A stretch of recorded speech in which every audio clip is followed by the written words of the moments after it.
Hello dear students, welcome back to my channel. In today's class, we will be starting with a new topic.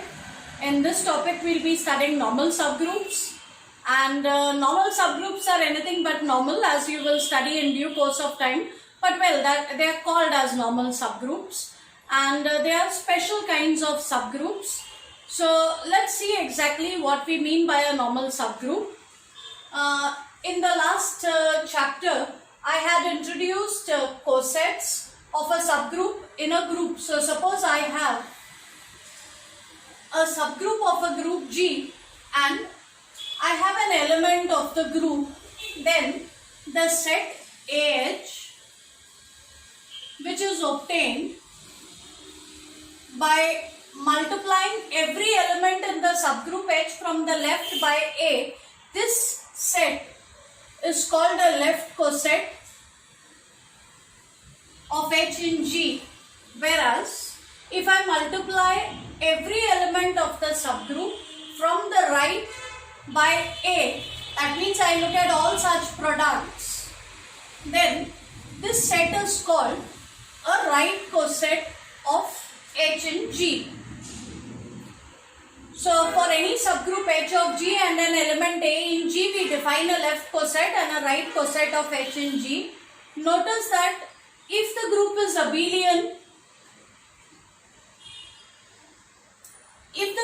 abelian, then A times H will be the same as H times A, and therefore you can expect every left coset to be equal to corresponding right coset.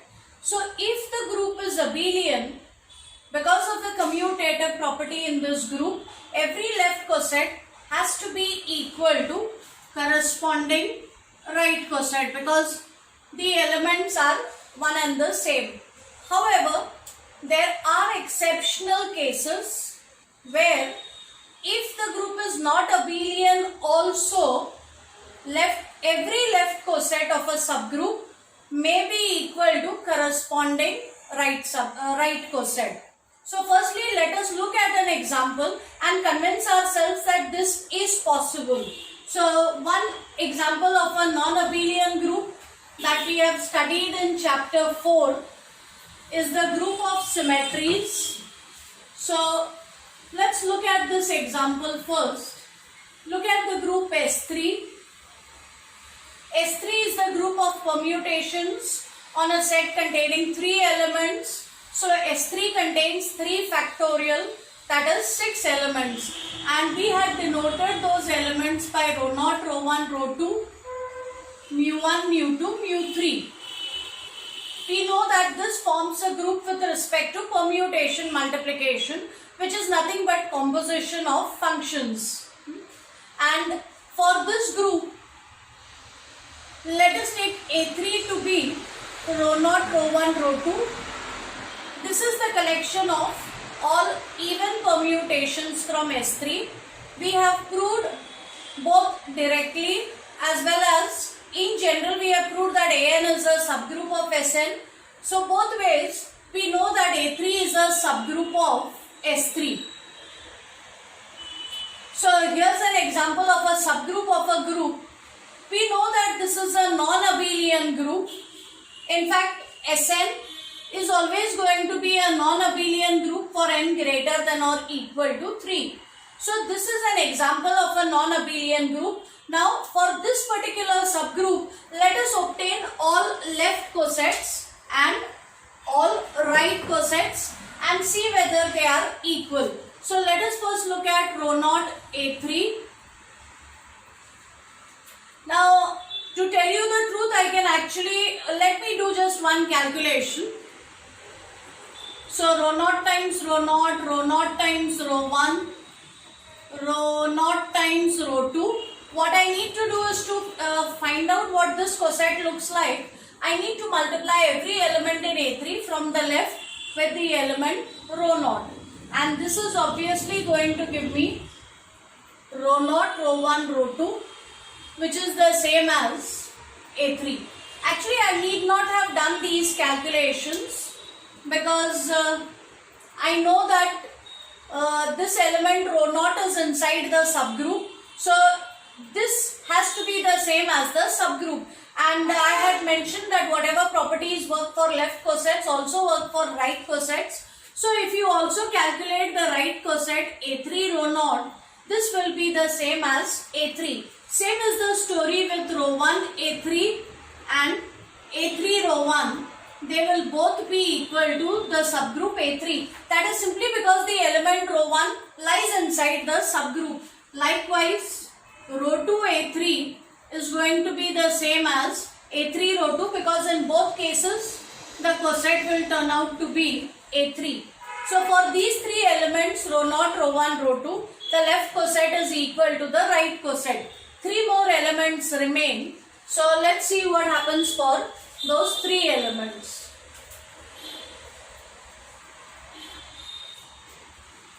So let's look at the left coset, mu1 A3.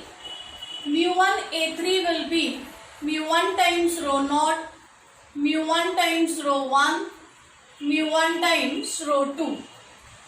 And in order to write these, it will be better if you have your composition table of S3 before you, which I have done in an earlier lecture.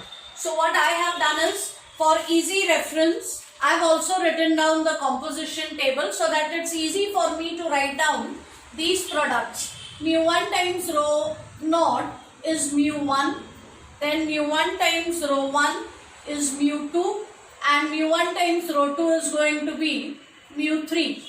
At the same time, if you look at A3 mu1, it is going to be every element multiplied with mu1 on the right. So this will be row 1 into mu1, row 2 into mu1. Now we multiply every element from the right by mu1. So this will be mu1, but row 1 mu1 is going to be mu3, and this will be mu2. However, because the order of the elements in a set does not matter, this set is the same as this set. So the left coset mu1 A3 is going to be the same as the right coset A3 mu1. Now you will notice that the element mu2 and mu3 also belong to this coset. So if you look at mu2 A3 or A3 mu2 for that matter, it is going to be the same as mu1 A3. It will give you the same coset, and therefore there is no point in doing the calculations for this. But if you are really interested, you can actually work out the products and check for yourselves whether this left coset is equal to this right coset. Same way for the element mu3 times A3 will be equal to A3 times mu3. So though this is a non-abelian group, for this particular subgroup, every left coset is equal to the corresponding right coset, and such subgroups are very special. We call them as normal subgroups. So now we are in a position to define a normal subgroup.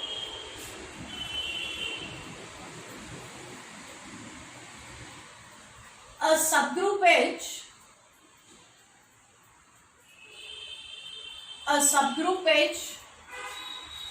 of a group G is called a normal subgroup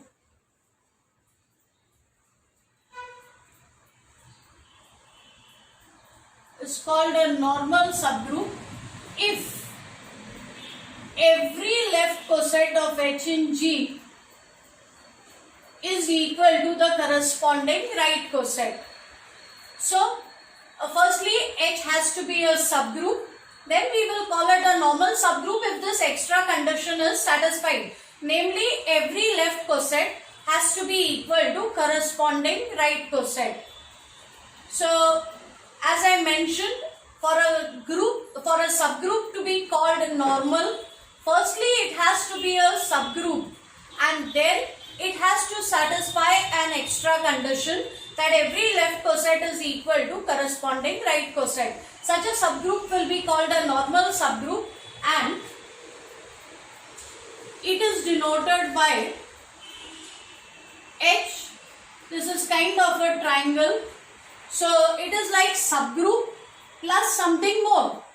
So H, this notation is used for normal subgroups, and if you see an expression like this, it is to be read as H is a normal subgroup of G.